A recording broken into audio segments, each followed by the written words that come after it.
Hey, good afternoon, everybody. We are at the second panel of the weekend's festivities here at the Comic Art Live Virtual Con, our seventh one, of course. So I'm not going to leave my two guests in the green room. I want to bring them both on. I've got Daimon Hampton and a regular on our show, Mr. Dennis Cowan. Welcome to the show.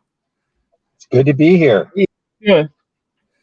Dennis, I appreciate you doing this. Obviously, you're on the road. He's not driving, everybody. Just so you know, he is not driving. And I'm driving, everybody. While I'm talking, don't worry, I can handle it. It's all good.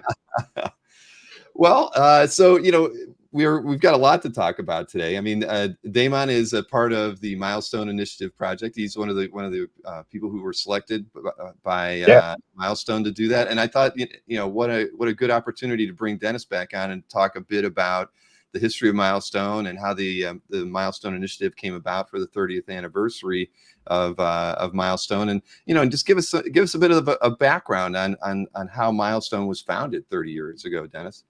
Oh, it's 30 years ago.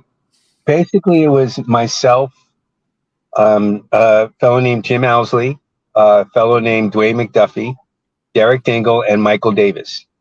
I kind of had to convince them, and it wasn't too hard convincing them, that it would be a great idea to get together, all of us, and create a whole new superhero universe. And then, you know, find somebody to publish it and do these comics. Now, the reason why I thought that kind of idea might work is because there was an example. It was called Image, and the Image guys had just done something like that. And I thought, well, that kind of model can work, but we're going to just apply it to what we're doing and the kind of space that we wanted to operate in. But you know, their story was definitely very encouraging for us. And in fact, when we made our debut at San Diego, I think it was 92 or 93, the Image guys were the guys who introduced us to the crowd. You know, it was like Jim Lee and Rob Liefeld and all those dudes. So we were very much, you know, kind of model on that. So that was the germ of the idea.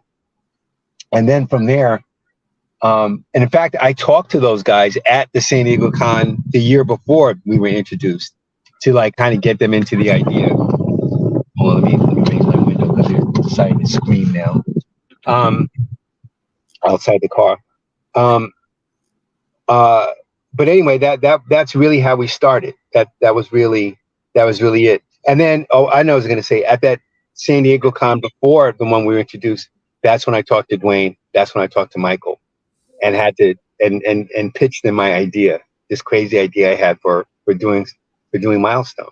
It wasn't even called Milestone at first. It was called Creative Partners, which was a real dynamic name for a place. But Christopher Priest, Jim Owsley, is the one who suggested Milestone. And that was a great name. So that was it. Usually the second name is better than the first name, is the way I found in any project I've ever started too. Yeah. But now, but did you guys have instant success? You know, right out the gate. I mean, what was for the first few years with Milestone like? The first year was a lot of development and secret meetings and a lot of drawing and a lot of like discussion and a lot of putting the Bible together and doing all this stuff. Our first year was basically getting ourselves together to make a document to present to either Marvel or DC, who were the top people at the time, to convince them to do it. So in fact, the first document we gave them said Creative Partners, because we hadn't even come up with the name Milestone. But we had all the characters in that first initial pitch. Was about 30 pages. It was thin. And it just really introduced what we wanted to do in this world. It had Icon, it had Static, it had Icon and Rocket, it had Static, it had Hardware, and the Blood Syndicate. But Icon was called Paragon back then. He wasn't even Icon. Wow. He was called Paragon, and we had problems getting the rights to that name, so we changed it to Icon, which is a better name anyway. So what's it like? It wasn't instant success. It was instant, a lot of hard work, and then a presentation. And then we had to do the comic books. So, you know, it was like 2 years between the time we first pitched it and the time the books came out. It was about 1.5 years, easily. Wow, I had no idea. I figured you just jumped right in and started publishing the books right away. No, So it no. was a long gestation period of getting Well, the. you're convincing people to, help fund your dream and to Mhm. part with money to do it. So, that's always a very serious ask, Right. and they have to see what the upside is in it for them also. So Mhm. there's a lot of back and forth. But fortunately, they like the idea. They read that pitch over a weekend, and I gave it to them. I walked in the office on a Friday, gave it to Paul Levitz myself, handed it to him. I knew Paul. I've been doing Batman and whatever else there. Mhm. And then one day I got a call from him saying, "This looks really good. We're definitely interested in talking about this. Come down to the office. Let's chat." And I did. Well, and then the rest is history, Yeah, basically. yeah.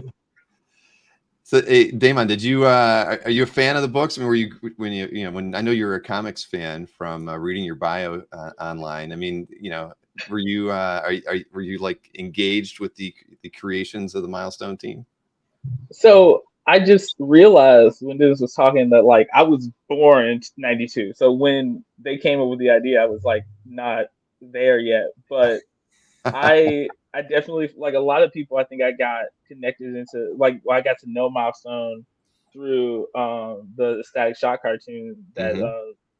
Dennis and Dwayne did, and then it was finding out the story behind that and being like, oh, this was comics first, and this was connected to all this other stuff in this story that was like really exciting and cool and stuff like that. So like I didn't get a chance to like, and then by the time I found out about Milestone, it was kind of hard to find the books at that point.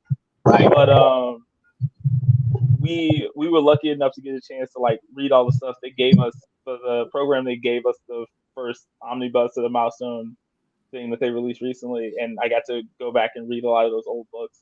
Hmm. And it's incredible how like groundbreaking and like interesting those books are at a time where it felt like comics were very like could come off could be surface level, it could be seen that way. So yeah, I hope that answers the question. Yeah, oh yeah, without question. So Dennis, I mean, 30 years later, I mean, one thing I should let everybody know is there's a wonderful documentary on HBO about Milestone. I mean, if you haven't seen it yet, you need to find a way to see it if you're not a subscriber to HBO. I've watched it a couple times, second time with the family because Oh, wow. yeah, I mean, I watched it. I said, everybody's got to see this. We need to, because this was comics history. It's something that we've had you on the show numerous times, Dennis, but my family didn't know your history either. So I thought it was really fantastic. It was well done and very Yeah. fitting of your 30-year history to have something like that put together. But as being at the 30th anniversary, I mean, how did the initiative really get started about trying to to try to find new talent? Was DC and Milestone kind of working together? Who kind of It was approached? DC. It was DC, Milestone, and our. Uh-oh, we got the internet in the car just went down, Dennis. We'll see if he comes back. Yeah. Oh. It was good up until then. Yeah. I don't trust technology. I'm a young person who doesn't trust technology. I'm like, oh, it's weird. I don't like it. Well, you were born in '92, so you're kind of getting to become an older person now. I am becoming an older person now. That's I try how not it to think goes. about that. But oh, here we go. Yes, hope he didn't go. Yeah, I'm sure he didn't, Marcus. But yeah, see, Sam says he was tearing up at the end. I mean, the Milestone documentary on HBO was fantastic. I was pretty, there's not enough great documentaries about comics and comics history. So just seeing the fact that they put that much effort into telling the story of Milestone, I thought was fantastic. We need more of that out there in mass media, right? Because I think people will, if not, people will always just look at comics as being this, something for kids, not something Yeah. they don't know I the mean, adults that have toiled to make these things. yeah. I really want people to see comics more as an art form and less as a consumer product. I think that Hmm. like I mean, because one, everything is a consumer product at this point, so it's like that's almost meaningless. But like, I want people to view it as something that they are interacting with other people through. Like us as creators, we're communicating something to them, to the readers, whether it be in like indie comics or even superhero comics. And I think that like when you approach it like that, you get people get take the opportunity to like take in something as opposed to like asking for very specific things and getting upset if they don't like get exactly what they want, even if what they want isn't like good storytelling. I'm going to put a link in the chat for people. I don't think I linked it into the description. Just there's a Milestone page over on DC's website that gives a lot more information about the Milestone Initiative and a little bit of history on Milestone as well. But so how did with regards to the Milestone Initiative, how did you find out about it? Was it something that you had to apply for, or did they find you? It was during I don't know if you remember, during the pandemic, they had the DC fandom event. Yeah. Oh, and they sort of announced it on there. Mm-hmm. And I was under, when I heard that they were bringing Milestone back, like maybe like 3 or 4 years before that, I had this feeling that they would do something like this, just because I know DC had done talent initiatives in the past, and I was like, if they do that, I have to like try out for it. And so I went to the site immediately and like looked through all the stuff and was like, and just went in and did it. Well, I didn't go in and did it. I got really scared first, and I told my roommate about it, and he told me I had to do it, so I just did it. And yeah, I did those pages like really fast, relatively fast, but like at the same time, it wasn't like they were lazy. You can see them on the Milestone site, and hopefully they don't look bad. So that was part of the process, was sending them samples of your work. Did you send them traditional scans or digital, or did they not care what the medium was?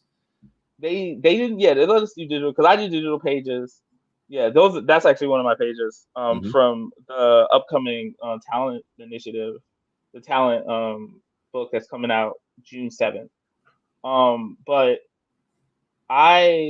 they had like a sample script that we had to draw from, and it was like a 3-page thing, and we had to do that and send it in, and hopefully hope for the best. And Dennis has gotten back. Connection looks much better now, Dennis. I think. Yeah. Let's see.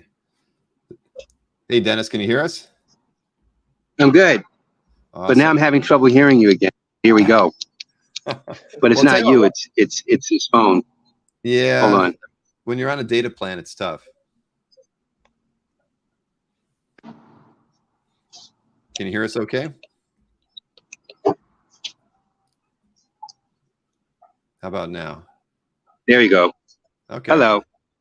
So, well, we can go back to that question, because in case we lose you again, as far, how did you guys? I mean, Daimon just kind of answered it a little bit. He said that during the pandemic and the DC fandom event that they did, that was when they announced a call for entries for the initiative. Right. How did you get to that point, Dennis, to where we got to that point because at Milestone, we always wanted to have a tradition of bringing new talent into the field, but we had never done it on a big scale as a program. It was always internally Milestone. We would just get people, and bring them in. With Ally as our partners for that during the pandemic, up until last year, they were very committed to reaching out to our community and finding new talent and working with DC to start the Milestone Initiative, and to do it on a much bigger scale than we had ever done it before. Originally, I think we ended up with 12 writers, 12 artists, right? Yeah, I think so. You would know. But originally it was going to be even bigger than that. And we were like, you know what? I think 12 writers and 12 artists is quite enough to try to work with. So that's how it initially started, was an idea. of something that we had already done, and Ally and DC at Milestone, we all got together and decided to expand on that during the pandemic. It was a great time to do it because everyone was stuck in home too. Right. So, you know, we managed to bring everyone to Burbank anyway, but it was a good program to do at the time. So the submission process happened right after DC Fandom, and then how long did it take before you were able to select the 12 writers and the 12 artists?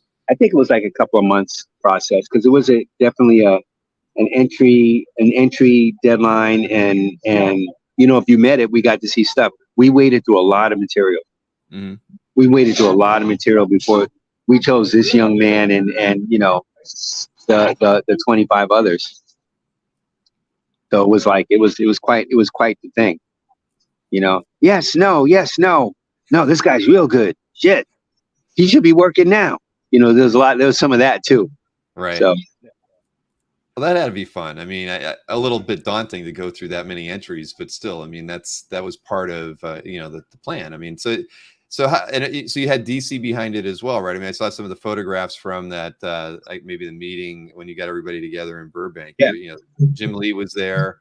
yes. And I mean, how odd is that? I mean, like you just said, you know, 30 years prior to that, you're hanging out with the Image guys, and Jim Lee's introducing Milestone to the world, and now here's Jim in the same room with everybody else as you're kind of embarking on this. And he's doing it again. You know, it was a bit of a surreal. It was a bit surreal.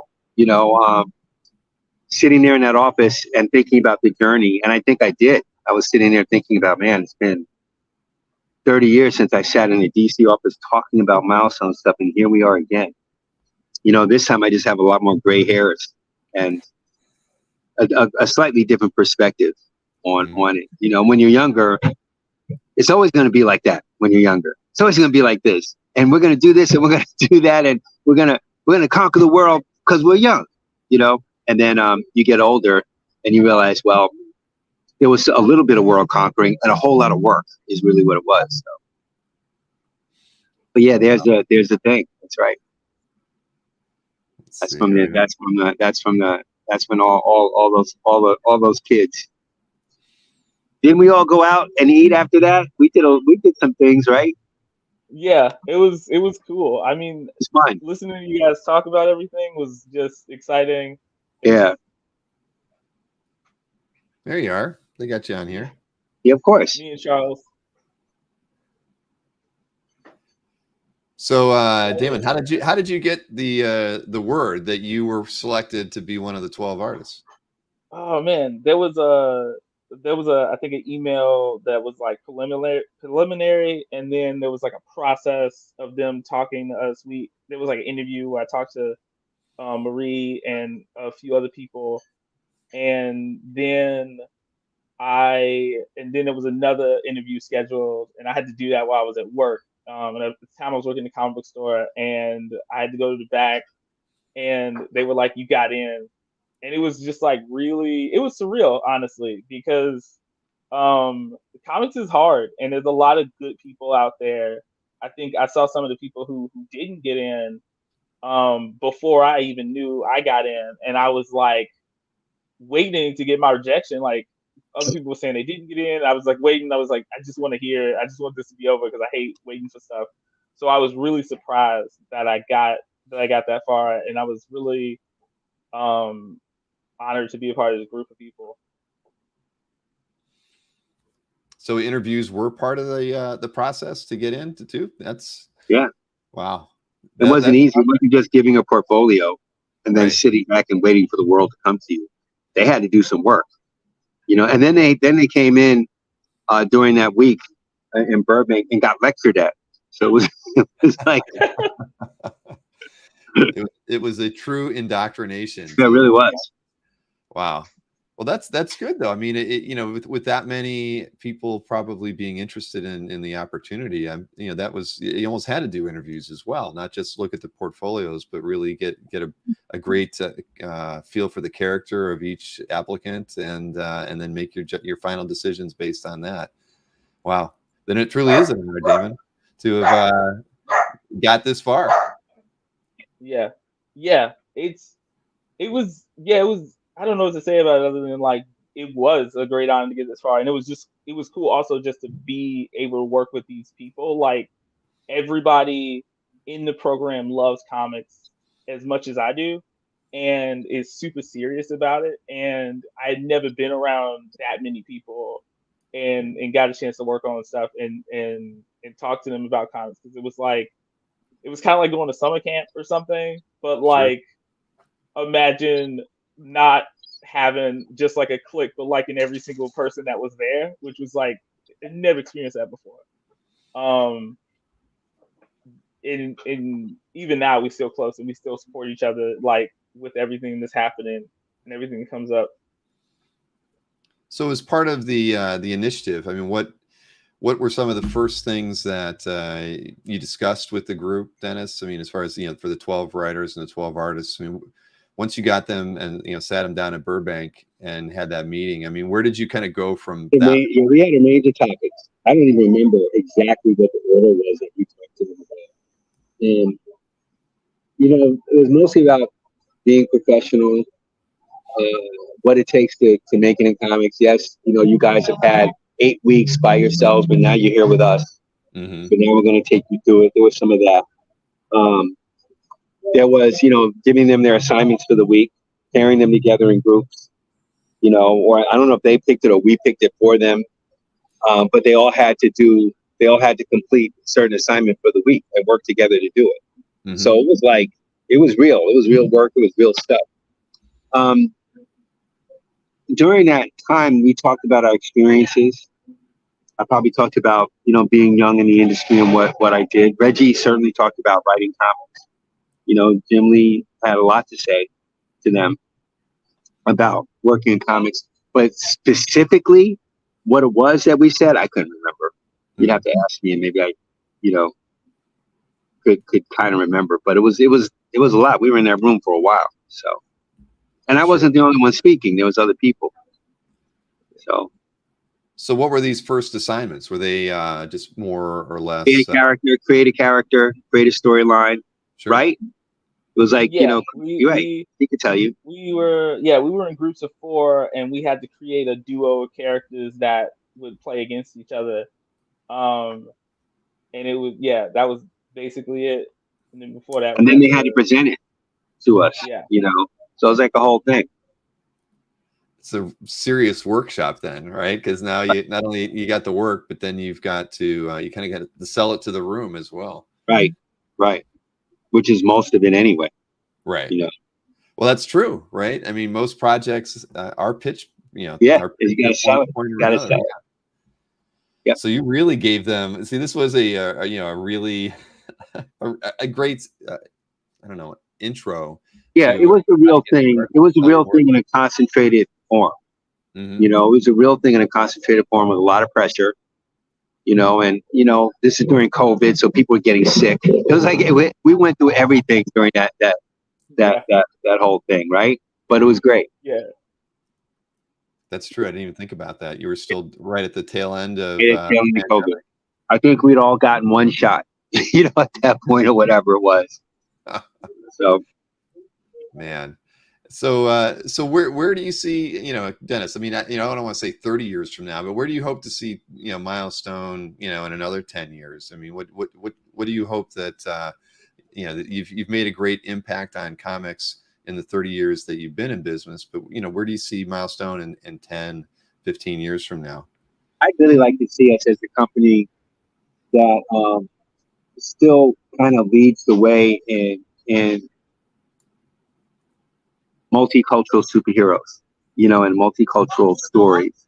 I like to see us in that position. I also like to see us, you know, overseeing a vast array of movie and television projects with our characters, using our characters. Mm-hmm. You know, that would be the best scenario, and publishing books still, and giving people more of an opportunity. 10 years, 5 years from now, that's where I see Milestone. Well, that's fantastic. I mean, from in our last conversation, when you told me about that, your first conversation at I forget if it was Marvel or DC. I mean, it's striking how times have changed. You know, from the well, 30 or even more than 30 years ago to where things are today. Oh, and we lost. Oh, no, there we go. He's back. Well, almost back. There we go. But there yeah, you go. so Yeah, you've changed a great deal. So you're performing something, you know, by doing that you know is really needed because those challenges do still exist today. Oh yeah, absolutely, absolutely. Maybe worse because they're more insidious, and there's more technology to get that kind of messages. These kind of anti-black, anti-woke, or whatever you want to say, whatever you want to call it, messages across. Mm-hmm. So the fight is real, you know, and we're committed to it at Milestone. So let's go, you know. Well, there's the good thing is there's partner companies like Ally, you know, and this isn't an Ally commercial, but I'm just saying that there are businesses out there that value diversity in the workplace and and are willing to kind of put their money where their beliefs are and support Milestone and, you know, and other entities out there to ensure that those things happen and that they don't get kind of pushed aside, because in today's world where you're not always going into the office, you know, it would be easier to forget about certain creators and that sort of thing, just because you know, you just don't have to deal with people face to face. So yeah, I mean, it's commendable that we have those types of groups out there that are supporting you know, efforts like yours. And there you go. Jewish Dragon says he's eagerly awaiting your cinematic universe. So that's cool. Yes. Oh, hold on, it's coming. It's coming. And Sam Maroney actually says he started banking with Ally after the Milestone commitment. So that's good too, right? No, they're great. They're a good company. They're a good, solid company. We bank with Ally, you know, and I found out after we partnered with them, my wife's like, "Oh, we have a loan with Ally." I'm like, "What?" Yeah, well, they're great, honey. I was right there. So. No, that's awesome. Well, that's yeah. I mean, again, I think that you guys knew you had a vision 30 years ago that was, you know, that was really timely, and you stuck with it, and you didn't let anything discourage you guys, and you put together something. I mean, when my kids were young, we watched static cartoons, you know, at lunchtime or at breakfast all the time. I mean, we loved it. I mean, it was cool. really, it was wonderful, and you know, yeah, and it's again, it's so incredible to see stuff like that happen, where you have a vision like that, and it can get to that point where you're actually in people's, you know, living rooms or at the dining table, like it was for us. Right. I know. You know, I mean, we were very, very fortunate. Well, very fortunate. So Damon, when are we going to see some of your work on TV so that you know, I can say the same thing about you? No idea. Hopefully soon though. I mean, I'm always working on something, and I'm hoping to like do more stuff with DC and Marvel, meaning Milestone. Yeah. But Marvel too, hopefully. And so it's like it's about, you know, seeing what happens. Yeah. You know what? You should also, Damon, feel free to reach out to me. Okay. You know, just hit me up with what's going on, what's he doing, what's going on. Please, Mr. Cowan, take a look. You know, whatever you want to do, whatever you want to say. Okay. We'll get it together. Yeah, we'll get it together for you. Yeah. Here's a question for you, Dennis, from Sam. I know he's kind of a reporter. He's curious, does Milestone utilize any kind of you know, an archivist to reserve your history? I mean, I know you did a great job with the, you know, with the documentary that was on HBO, but how, you know, are you kind of writing your own memoirs, you know, saving photos from? I never thought about that. There's a lot of material that's saved, you know, but do we have an official archivist? I don't think so. Yeah. I've never given a thought to anything like that. So thanks for putting that in my head that we don't have that. Sam's good for that. He's written a few books in his time, I know. So yeah, that's why I'd be forefront of his thoughts. But yeah, somebody, you know, let's see, Snake Mouse said we need that. Yeah, exactly. Well, and I talk about that all the time. I mean, that's why I love doing these live streams and the panels, is because, you know, we are actually putting, recording history by talking with creators like yourself, Dennis, who've been in the business for so long and getting their stories out there, because it's not like anybody else is. I mean, we need more opportunities like this to talk to creators like yourself, to ensure that these stories are not forgotten. I mean, that interview we did and the show we did with like Sienkiewicz and you was just so eye-opening, and for many reasons. Partially seeing your camaraderie together from having worked together for so long, but then just he's one of my best pals. Yeah. I've known him yeah. I'm lucky. I know some really great people, but I have to go. So yes, you need to go to lunch. But yes. Dennis, thank you so much for doing this. I'm sure we'll have you on the channel for another Yes. show we'll do it. in the summer or so. But thank you, Dennis, and again, thank you for everything that you've done with Milestone. Thank you. It's always great. I'll speak to you anytime, Bill. Daimon, we will speak to you soon. Okay. Absolutely. Yeah, my man. Yeah. All right. We'll talk to you guys later. Okay. Bye-bye. All right, Daimon. He's great, isn't he? Yeah, no, this is the coolest. It's like he's like my cool uncle or something. I love it. Well, you should definitely take him up on what he said on reaching out to him. I'm gonna try. I've got his email address if you need. but yeah, no, but so that's cool. So what, since the whole situation and sit down in Burbank, I mean, what have you been working on? More independent stuff, or have you gotten a few gigs here or there? Yeah. Some gigs that through independent stuff, like working on other people's comics, doing my own stuff. Mm-hmm. I've been doing this comic Become with my friend for like years, and then we recently did like a volume 1 of it together, with everything together, and I'm working on more of that, and then I'm trying to write like 3 comics right now, that I'm planning on, because it's just like I don't typically write a lot of my own stuff, but this is me. Since the initiative, I got a little bit of boost of confidence, so I was like trying to do more stuff. So yeah, so I got that stuff, and then I did a book with Greg Burnham, who was also in the program with me, called Book of Solace, a Story of Solace, and that is really cool, and I had a lot of fun putting that book together and working on those characters and stuff like that. Yeah. So I just went over to your Behance page, if that's okay with you. We didn't talk about this. No, I didn't know what cool, was. Man. I'm glad. Like, it makes it easier to talk about it because I'm like, it's like sitting right there in front of me, as opposed to like just me trying to remember. It's honestly kind of scary talking about myself, because I'm not like I don't like talking about myself all the time. But yeah.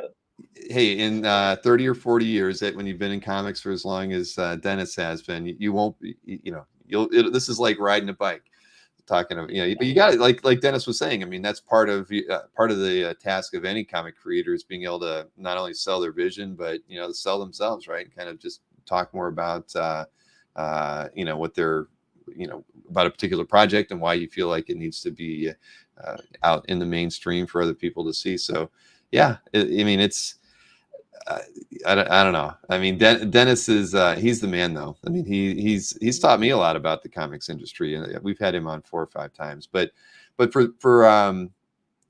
one of the current projects, I mean, you tell me a bit about what you're working on right now. Right now, I'm working on the 3rd issue of that book, Rewrite, and that is a story about it's my take on like a band, and they also like they live in a world with superpowers, and the characters are like connected to the bigger world of superpowered heroes and stuff like that. So it like intrudes on a desire to create music and stuff like that, and that is me. I just want to examine like creating art, how much you owe to other people as an artist, and like fame and stuff like that, just because I think that those are like interesting topics. And this is from our DC Comics showcase that's coming out soon. Oh, cool. I got to do this hardware story, and Jared Pratt, who wrote the story that I worked on, he found this character, Soul Breaker, from one. He is in one page of one issue of Blood Syndicate, and they let us just bring him back and redesign him and stuff. And I was like, okay, let's do this. And he's just like this voodoo tech guy, this guy who like uses voodoo and tech together. And I combine that with my love of the early 2000s new metal, and we got something that I think is really cool, and I'm hoping other people think is really cool. So you guys should check it out when that book comes out in a Yeah, when couple is of that? weeks. I was gonna say, wasn't that it was due in May, right? Late May? It was supposed to come out May 30th, 31st at first, and Okay. then now it's coming out the week after, so it'll be June 6th. So it's June 7th or June 6th. And it's Milestone Showcase, and it was going to have several. Yeah. We're going to have all 24 creators work in one. Yeah. Or I Yeah, never because got it the was full scoop on that. I just knew when it was supposed to come out later this month. So yeah, pick it up. We worked super hard on this book. It was like, because all of us are super serious about comics, and it was like we all tried to put our best work forward, and I think that it shows in all the stories and the artwork, and um and we all just had fun working on stuff together. So I think that like yeah, I think it'll be cool. I think you guys will dig it if you check it out. So what was it like working, with the writer? I mean, was it, obviously you're working remotely. So did you guys It was have meetings every now and again to kind of go over stuff? I mean, did you do a lot of prelim work for them to just kind of feel Yeah, your way through the story? we got on the phone immediately after we teamed up and just started like going back and forth. I like working on the writing team when I get to be there for the inception of ideas as much as possible, like before stuff is settled. Because then, if you're working with a writer and they like settled on ideas already, then it's harder to be creative yourself because you don't want to like stomp on a like set plans or whatever. Hmm. But when you're there early on, you get to like make suggestions and stuff like that, and bring in ideas, and be kind of a slightly outside voice for certain stuff, and it makes the process a lot funner. So this whole process was really cool because we got to just we worked really well together. We were able to talk really well, and then I just hit the ground running with designing the characters, and then like planning out the thumbnails and everything. And then Jared had this idea to like call back to an earlier issue of Hardware that was a flashback scene, and then I got to like redraw these pages, the ones that are on this page, where like it's 2 pages, and the story kind of gets used. Like it's kind of this meta thing where you see the pages as this character kind of like holds his like memories over his head. So Hmm. it's like a very it was a very fun process, and it was very exciting. And yeah. So did you have to kind of dive into the whole Milestone universe to kind of, get yourself in the mindset to work on the characters? Yeah, especially because the other characters I didn't know as well. I Mm. mean, it wasn't until recently that I found out like Hardware was one of my favorite characters now.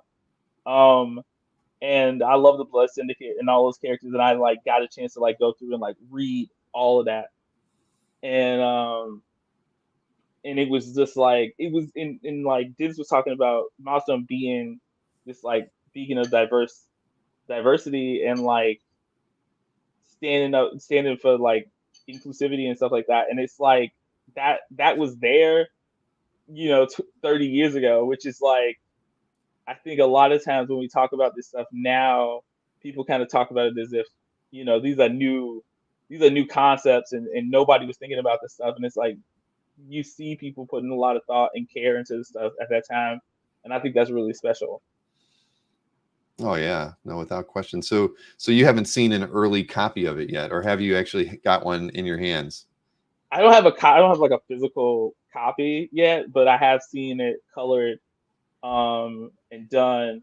Anthony Fowler did the inks for me, and Anthony actually lives really close to me, so like I got to see him work on some of the inks, and it just looks fantastic.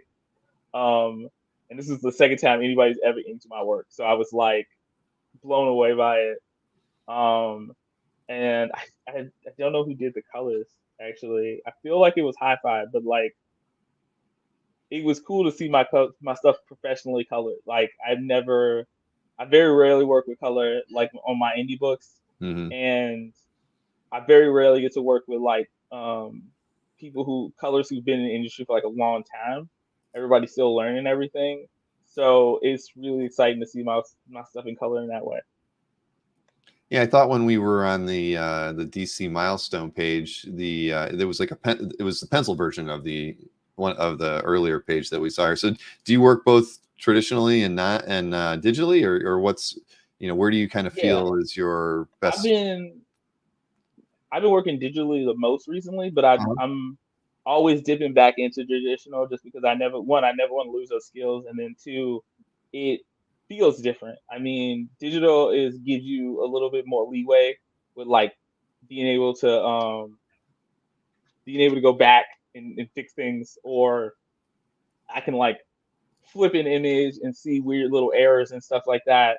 Whereas like working traditionally, I have to be a lot more careful, and I have to be a lot more thought out and deliberate about lines and stuff like that. So keeping that stuff fresh is always important, especially because like I do commissions at shows and stuff like that as well. So Hmm. I Well, do both. you're Like working with Tatiana, right? yes, yeah. I just started working with Tatiana recently. I did a bunch of I think yeah I did a bunch of commissions for this, which I think turned out pretty cool. I hope people like them. Um, and yeah, it's been really cool. Yeah. Well, I should mention that Tatiana TD Art Gallery has a exhibitor booth at the show right now. So anybody who hasn't browsed over there yet, you should, and make sure you go over and check out all the artists that she has with her. Because on that artist page, you'll be able to see some of Damon's work, and then you'll be able to figure out, you can purchase stuff from there. Are you taking commissions too, or you had just done some pieces for the show? Yeah, I did some pieces for the show. I'm always kind of taking commissions, so Okay. if you hit me up, I'll be able to do something for you. At least right now, I'm open. Um, and yeah, I do traditional and digital work. So for this stuff that we're looking at now, so these are somebody else's inks over your pencils, though. These ones are actually my inks Oh, these are because of yours. the way I work digitally as relatively loose pencils. I ended up just like inking this and then turning it into non-photo blue and then sending it to Anthony so he can ink over it. But he did something special with it. It's not the same. It's not the exact same thing. Okay. Yeah, that's got to be kind of weird having other people, finish off your work for you after doing so much It, independent work. yeah, it's his own skill set is the thing I'm learning. Like being able to, you got to communicate very clearly with the other artists because they can only get do anything with what you give them. Hmm. Um, but it's cool because you get to see your art. It's almost like seeing it again for the first time when somebody shows you the inks of it. Because it's just they strokes are different, their lines are different, the choices they make are different than yours a little bit. Um, and it's a really cool experience.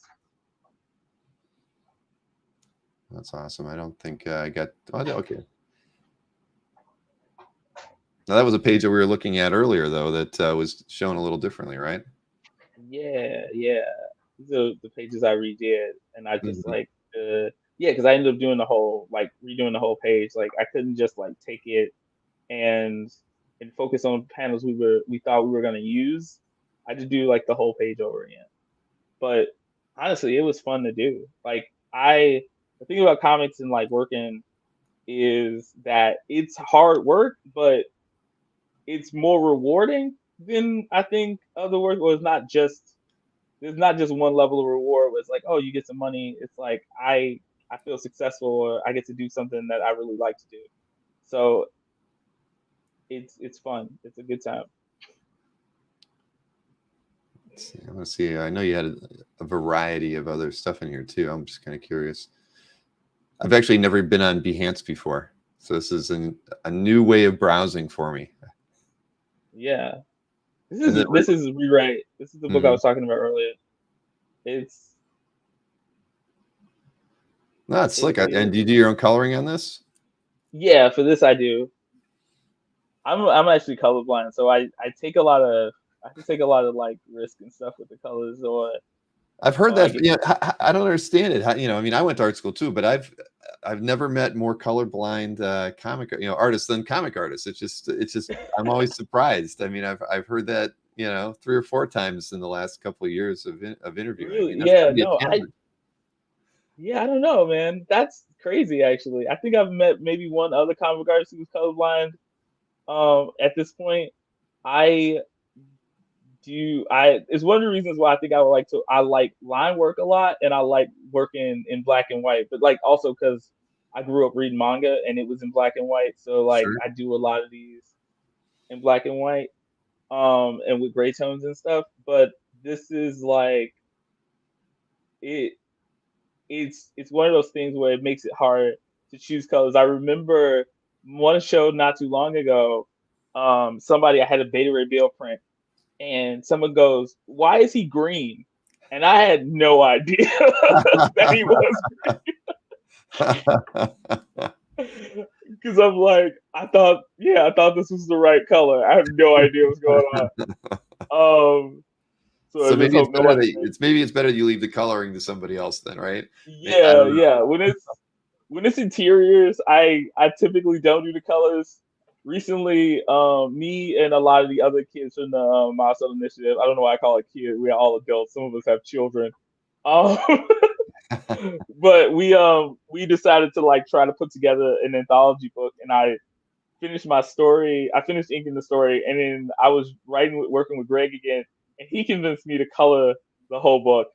I'm surprisingly not that hard to convince apparently, because I did it, and it turned out okay, and I'm hoping that people like it. But it was scary the whole time because I was like, I don't know what decisions I'm making, if they work, if they don't, if the colors like, because I've seen some beautiful colors in books, and I'll think like, oh, this I could do this, and then won't be able to figure it out for the life of me. Like um my friend Addison Duke recently did a book, Hard Eyes, that just looks fantastic. Just subtle colors with just like these great like slight gradients and stuff like that, and it just worked perfectly. And it was his name is Ibanez. I can't remember his first name. He did the art, and it just made his art look fantastic. And then I still can't figure out what Leo Romero did on Danger Days, the one that came out not too long ago. That comic, it's a beautiful looking comic, and he does a lot of like cool halftone effects with it, and I don't know how to do it. I want to figure it out so bad. I love your style in this, man. This is yeah, it's slick and definitely unique. And your panel layouts are really strong too. Thank you. Thank Yeah, you. This is great. Which one? Should I go on another? This is another one to rewrite? Yeah, this is the second issue. Yeah, I put all these up on like Global Comics and stuff. Which is a cool site. I didn't know it popped off. Hopefully, especially after like Comixology kind of died. Right. But yeah. What are you reading right now? Oh, I'm a diehard Thor, and I'm a Marvel guy. Let's put it that way. So okay, yeah. So it was yeah, pretty cool talking to Nick Klein before me then. it was Nick's. I got to talk to him a year ago too. He's an interesting guy, but I love his work. I actually ended up picking up a page from his Thor run about 6 months ago, not in the aftermarket, so I wasn't able to buy it direct from his rep, but I was just glad to have one because his stuff's cool, and kind of like what you were talking here. I mean, I look at his stuff and I think he almost doesn't need to color some of his stuff because it's so painterly already, even though it's all in gray tones. It reminds me of the, like 70s and 80s Marvel magazines, right? Whether it's like Deadly Hands of Kung Fu or the Rampaging Hulk was a black and white magazine. I've always loved those books, and in part because it's like you see the artist's work, more through it. Today, sometimes like digital inks can kind of sometimes overpower, I think, the art in a way. So it's always kind of neat to see, the artist's like real intent, and just letting their work really shine. And I think that Nick is a guy whose work, you just see it. I mean, he doesn't leave anything to chance. He puts in all the subtle gray tones, and he's not just doing line art. He's really going in and making a complete work of art with every page he works on. But that's why he said he does like 3 or 4 pages a week. So that's probably why he takes a lot of time to put them together. Yeah, no, he does amazing work. I love the quality of his lines, and I love also that I'm a big fan of like cartooning too, like with kind of like traditional comic art, because I'd like that character to be in there, and he has a little bit of that. And there's also just a texture to his work that like is kind of like, it seems simple, but it's like very hard to achieve. So that's something I really like. Yeah, no, I felt bad because when you said you were a Marvel guy. I'm kind of a Marvel guy myself, honestly. I was During the initiative, we would have like these meetings, and I have this Miles Morales hoodie that I wear all the time. And the DC people, one of the DC guys who is, I think he works for like legal, was kind of like, you got to get you another yeah, we're not going to invite you back until you change that. yeah. But yeah, like that is, I'm a big fan of all comics. I try to read every kind of comic that I can get my hands on, just because everybody comes at it from different angles and has their own like unique way of doing stuff, and it can like make you just like think differently about what's possible. Yeah, definitely. I mean, you can look at something of other people, Felix Lou reps, like Brian O'Malley from Scott Pilgrim, those books too. I mean, those are really interesting, different kind of style. I mean, I don't know. There's a lot of things that I really enjoy reading, but again, the more I'm looking at your stuff, I mean, you've really got a really nice, distinctive style, and your storytelling is really, really, really well thought out. I like it a lot. Thank you. That's enjoying the huge compliment, honestly. Yeah, it's true. It's real true. Yeah, I worry a lot about this stuff. I try to put a lot of effort into like the work that I do, and I'm actually surprised at how fast I can usually do stuff, just because I do take a lot of like mental time to like think about what it is I'm doing and how I'm doing it for the most part. So sometimes I think it can be hard. Drawing can be hard, but not because of like the actual act of drawing, but because like of how you feel while you're drawing. Depending on what it is, where you at mentally, can kind of like mess with you a little bit. But that's when you call on people and ask for help from like friends and stuff like that. No, I get it. I mean, sometimes that's the one thing that we talk about a lot on the channel is back in the day, whether it was Marvel or DC. I mean, say in the 60s and 70s, they had a bullpen, or they had a spot where the artists would go, and you got to talk with people who were sitting in the other cubicle or whatever, right, or at the other drawing table not too far from you. Dennis he kind of cut his teeth at Continuity Studios with Neil Adams, but he's surrounded by guys like Bill Sienkiewicz and Walt Simonson and and those sorts of people. So the artists from that era got to work with other creators right around them. But today with the internet, at the end of the day, you don't get to have that same kind of camaraderie and one-upsmanship kind of thing, where you can be like, he did that, I can do better. I mean, we have our digital platforms to share our work and comment and and this or that, but I think it's very different when you can have, if what they had, 40 years ago, when you're just sitting in a room. It's just like, again, it's a true, artist studio where you can interact with other creators. I think it's something important, I think. And so what DC was doing by bringing you guys all together, I mean, that's, it's really wise. It's kind of helping remind creators that, that interaction is really an important part of your own creativity. And, I personally would love to see more artists creating studios or that sort of thing, because I think that's where a lot of great talents were born, was like that ability to kind of share work.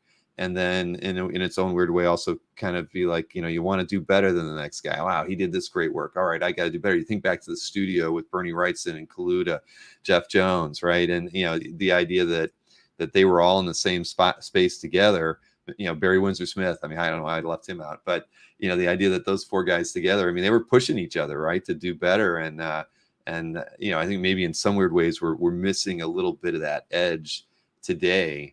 But anyway, I'm rambling at this point. Sorry. No, that's cool, because I totally feel you on that. Like I go out of my way to meet up with friends and stuff, other comic book artists I know locally, and draw with them and hang out, and I draw a lot better. I remember lately I've been going over to Studio 4-Star and hanging out with Mike Norton and Sean Dove, and that's been really cool to just have people that I can sit and talk. That's always really cool to have people you can like sit and talk to, and then be like, okay, like what are you doing? Or like I'll look at whatever Mike is doing, and even though he's more experienced than me, if I see him doing something in detail or taking his time, it makes me go back to my pages and look at him again and make sure that I'm bringing the same kind of detail to him and the same kind of attention. Sure. And you can tell, man. I remember I was reading The Flash, New 52, Francis Monopole, and I think Brian Buccellato was writing, and that was when they were at Ray Studios. And having worked on comic myself, I could tell that they were in the same room, that they were in the same space a lot of times, and got to like really collaborate, because there was this feeling that the art tied together with the writing in such a way that like it wasn't the story wasn't relying on one and then supplementing the other. I guess, if that makes sense. I feel like sometimes it's a mistake that people make in comics is the writing will be giving you information that you can get from the art. Like you can say, oh, this is what's happening visually, and you don't need people to like talk. And you could really see that, and it was just like really cool to like be able to point it out. And yeah, working with other people, it gives you ideas. People kind of throw stuff out, or they'll throw challenges at you, and then all of a sudden you're like, I got this. I know what I'm doing. I have a new idea, or you can share things with people. So it's just like it's a good vibe.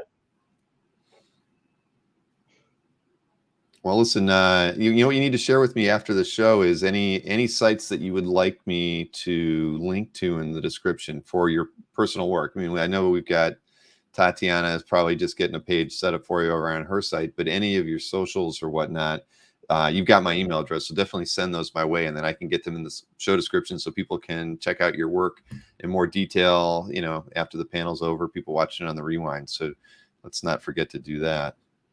Yeah, for sure. I definitely will. Yeah, and you can follow me at Daimon Drew This. Daimon Drew This on all my social media handles, just to make it easy. And DaimonDrewThis.art. Check out my stuff. Sweet. So, well, Daimon, this has been a lot of fun, man. I mean, I don't get the opportunity to talk to young creators, people coming new into the business and really getting started. Obviously, you've been doing independent work for a while, but no, this has been a lot of fun. And again, your work is solid, and I can see the manga influences in there a little bit, like you were mentioning that you kind of grew up on that. But I love it. I mean, I think it's still very distinctly you, and your storytelling is top notch. I can see why you were selected in that group of 12 artists to be a part of the Milestone Initiative. Yeah, thanks a lot. I'm glad you had me on, and I'm glad I got to talk to Dennis again. and I hope the people liked hearing me talk. I believe they did. So, so listen, Damon, I appreciate it. Well, I don't have another panel at the next hour, but I think I'm gonna have dinner. But this has been a lot of fun, and again, thanks to Dennis Cowan for tuning in too. Well, I think he was missing his lunch while he was hanging out with us, but I appreciate him doing that. And again, please do email me though, later this afternoon. Get me those links that I can put into the show description for everybody. Yeah, for sure. Sure. Right after this, I got you. All right. Awesome. Well, everybody, we appreciate you tuning in for this hour. And we've got, like I said, we got 1 hour off. And then I have another panel at 6 o'clock with Ken and Anthony Snyder. And then we've got another panel at 9 o'clock tonight with the crew from Next Comic Art selling some artwork. So that should be a lot of fun. But Damon, it's been real, man. It's been a lot of fun. Thank you.